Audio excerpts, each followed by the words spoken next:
Let's remove the wheel, 19mm socket, remove all 5 of your lug nuts.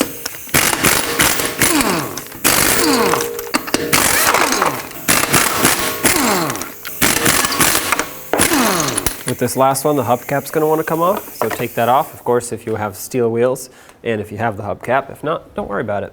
And remove the wheel. Sometimes they're stuck on like this, and if tapping them doesn't work, I'm going to grab a rubber mallet and hit it from the backside. But before I do that, I want to put on a lug nut for safety. That way the tire and wheel don't go flying off when I hit it. There we go.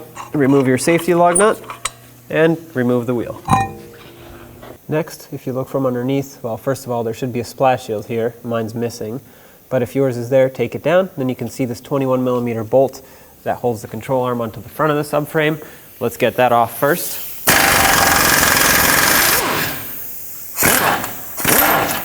All right, we'll leave this in for now. Here at the back, you'll see a 21mm bolt on the bottom side, but then on the top, you have a 24mm nut that you'll have to hold with a wrench.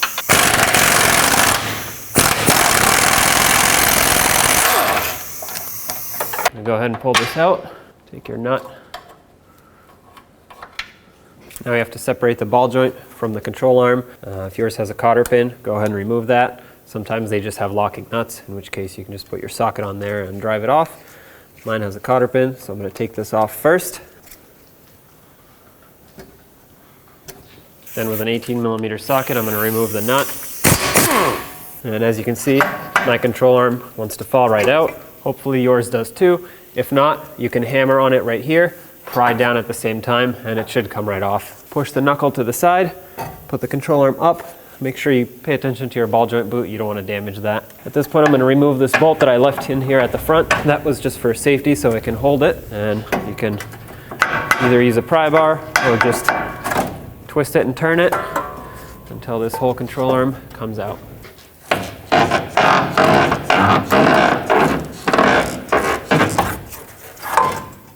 There we go. It's going to be fun getting the new one back in, but here's your old control arm.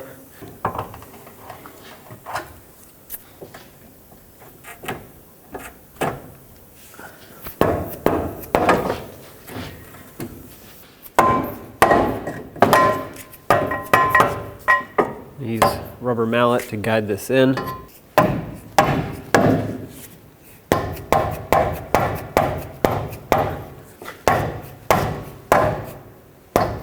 Let's get the ball joint in, that way it's lined up on the end here, then we'll make further adjustments from there.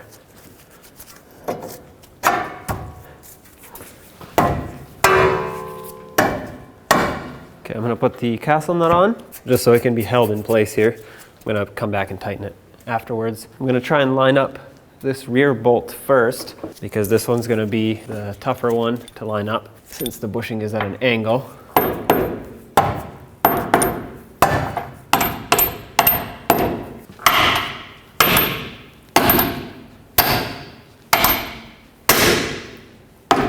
Okay, so that's through the bushing. Here's a trick for lining the top up. Put your 21mm socket on a long extension, pull, and that you use that as leverage. And then with a hammer or a rubber mallet, drive the bolt through.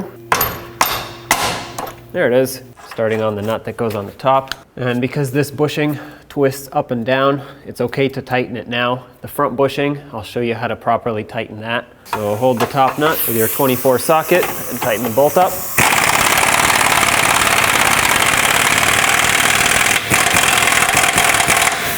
As for this forward bolt right here, I'm going to use a pry bar, and I'm just going to pry the control arm into place, hopefully lining up this bolt here.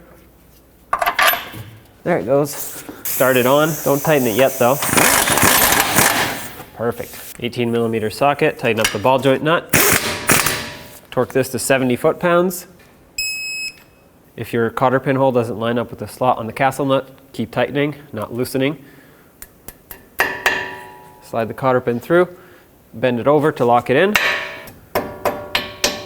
Next I have a pole jack here that I'm going to use to raise up this control arm. And the reason I want to do this is so that I can torque this front bolt at ride height. It's important to do that so that the bushing can sit where it's supposed to sit. If it's not where it's supposed to be, then it'll get prematurely worn from having too much pressure on it. All right about there is good. All right, let's just make sure that this is nice and tight. Do your best.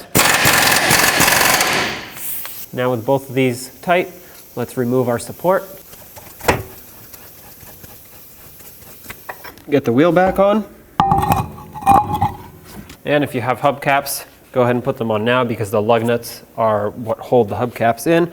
And you have this little cutout here that has to line up with your valve stem. So line that up. Automatically your lug nuts will line up with the holes in the hubcaps. Put on all 5 of your lug nuts, snug them up, and torque them to 100 foot-pounds.